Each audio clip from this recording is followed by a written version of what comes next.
My father had to run away from the war. Before, my Zayda didn't want to send him to America. He says, America is the Steiner Treif.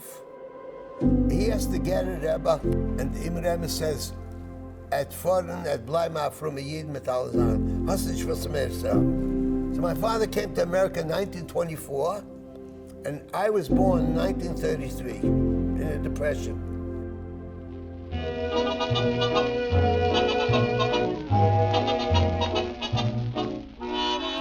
Rabbi Rosenfeld, Yossel's father, was a good friend of my father. They both davened in the same shul, the Gerish Stiebel. The American guys used to hang out in the back of the shul, and Yossel used to come in the back and talk with us a little bit, to be from a little bit, not to talk about davening.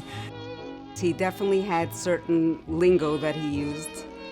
You know, maybe New York or Brooklyn accent kind of lingo, more like that. And, you know, he definitely said he was an American boy.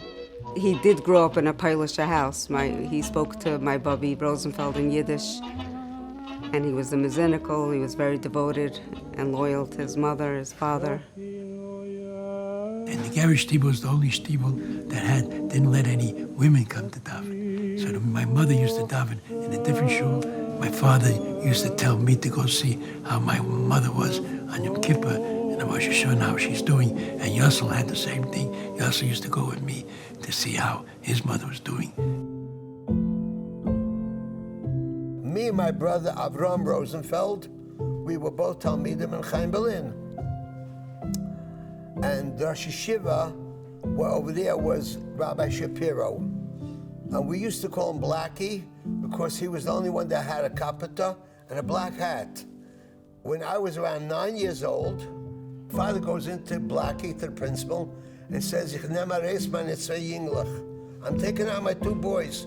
Where are you sending them? I'm sending them to Lubavitch. He says, ich schicke sie Lubavitch, sollen doch bleiben am Aratzim. So my father says, mir hat nicht sollen bleiben am Aratzim. I want they should be Shemet Torah mitzvahs. And once in a while, we used to go with the trolley and the bus to the yeshiva on Bedford Avenue on Bergen Street. And I used to read the news on the bus, on the trolley on the bus.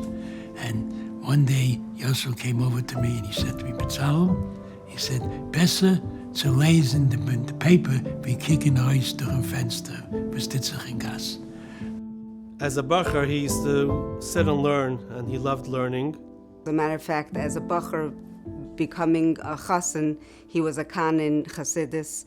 He was a serious bacher. Our kitta, I believe, was pretty uniform. We went to Chassidus. As we got a little bit older, we went to Shul's Shabbos after, to Shalosh Shabbos, to Chazar HaSicha, Chazar HaMaimer. When he went to Yechidus for his birthday, he told the Rebbe what he would like to do, and that he's not cut out for going out to Merkah Shlichus, and he wanted to sit and learn. It was around the time of the Yad HaChamisha when the 5 students in Kfar Chabad were murdered. The world of Chabad was thrown into a nevelos, Rahman al-Atzlan. And a few weeks after the tragedy, the Rebbe decided to send a mishlachas, a group of Talmidei HaYeshiva from the Zal, to spend time with the residents of Kfar Chabad, try to comfort them, to ease their pain. The Rebbe told him that a list is coming out soon for specific shlichus, and suggested to him that he should put his name down. And 2 days later, when the shlichus list came out, the Rebbe chose 10 students to go to Eretz Yisrael. He was chosen. This was really the first shlichus of the Rebbe. The Rebbe's seal was on this. We were 12 people, so we broke up into groups. And Shabbos, for example, we spoke in the shuls in the particular area that we were spending Shabbos. You sort of felt that the kinderjahren are flying away, and you're becoming a Matthias. You belong to the Rebbe, and you have to do whatever you can, going forward, to bring kavod to Lubavitch, to the Rebbe. The Rebbe encouraged him to put himself not only into learning, but to do into avodas haklal. He always used to say that changed his whole outlook in life.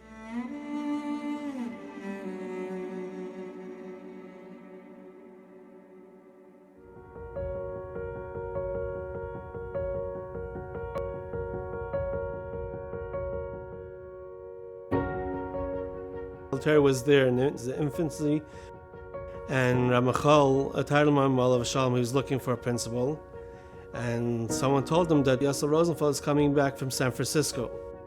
He asked Rabbi Chadikov, and he got back the answer that you should take him. His shlichus was before in San Francisco, and now his shlichus is in New York in Alatair. The yeshiva started 47 years ago. It started in a shul in Brownsville with 3 children, 3 boys. This yeshiva at the beginning served really for the Jews that came from Russia, and they settled over here, and they felt they wanted to have a yeshiva with the same ideological ideas of the way Lubavitch was 100 years ago. It was definitely a dream and a vision. I must have been 7 years old when there was, we had to divide the mailing when they had mass mailing. They had buckets with 11213, 11225, and I was a little kid doing that together with Mrs. Teitelbaum. I'm not sure if there was that kind of vision that we wanted a massive school. We wanted to have a massive chinuch, let's say, to instill in the Talmidim and in the students that they are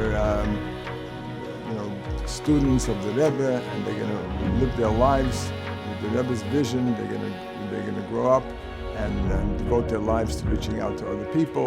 And he was able to do it. And most people told him, it's impossible, Rabbi Rosenfeld, you never could do this. The school's going to close down next year. It's impossible to run a school like this. Every day he would call the bank in the morning and speak to the bank manager, Mr. Rifkin, in the Merchants Bank, which was on, I think, 33 Canal Street, and he would tell us how much we were overdrawn. We were overdrawn every day. Rabbi Rosenfeld's job was, by 3 o'clock, to get to the bank to cover the overdraft. One day, he said to me, Maish, come down with me to the bank. I wish every cab driver could learn from the way he drove. He was speeding and going, verving in and out of anything. And then on the Manhattan Bridge, we got a little stuck in traffic. He was honking his horn, and you could tell the tenseness. I saw in the drawer, maybe he was showing to somebody else that checks were piling up of his own checks. He didn't get the salary. But in general, my father was a happy, loud, funny kind of person. He used to come to my father's house a lot of times whenever he had a problem meeting payroll. And whatever he told my father, he was very reliable, very straight, and trustworthy. And he had a personality where he knew how to relate to all kinds of people. Now, many other administrators or people involved in other meisters used to say to him, Rabbi Rosenfeld, you're missing something. Something is wrong with you. He used to go at night to pick up an $18 check. He would go, no matter rain, snow. Ramachol called. I used to call him, and night after night, he was out there going around for Alatair. I worked with a lot of yeshivas, with a lot of manalim. I was amazed in the Munah Pshuta, in the betachon he had. He had nothing, he let nothing get in his way. He wasn't anxious, he wasn't worried. He knew at the end of the day he'll succeed. He was confident because of, number one, the Rebbe was his partner, and number two is because he knew he was doing extremely important work in spreading Torah. There was 1 week that we were too far off Thursday afternoon, and I told Rabbi Rosenfeld, I'm not giving out the payroll. But he told me, he said, Maish, give out the payroll. We cannot afford to fall an additional 2 weeks behind. It's going to be terrible for the morale of the Malamdim. We have to give it out, and I have betachin the Eibishter would help.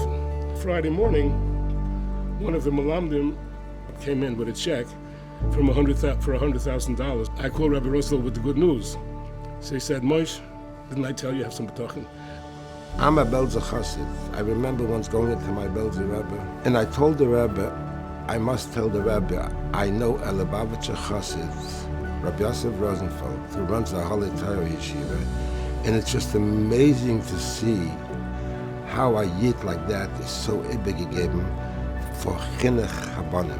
But on the other hand, when he came home, and we saw that he used to sit, no matter how late he came, he used to sit down and he said, on his recliner and sit and learn for a good 2 hours every single night, no matter what. And then after that, he said Krishma with a hat and jacket, with a gartel, and you saw that this is what he is really, a true chassid, a true yid.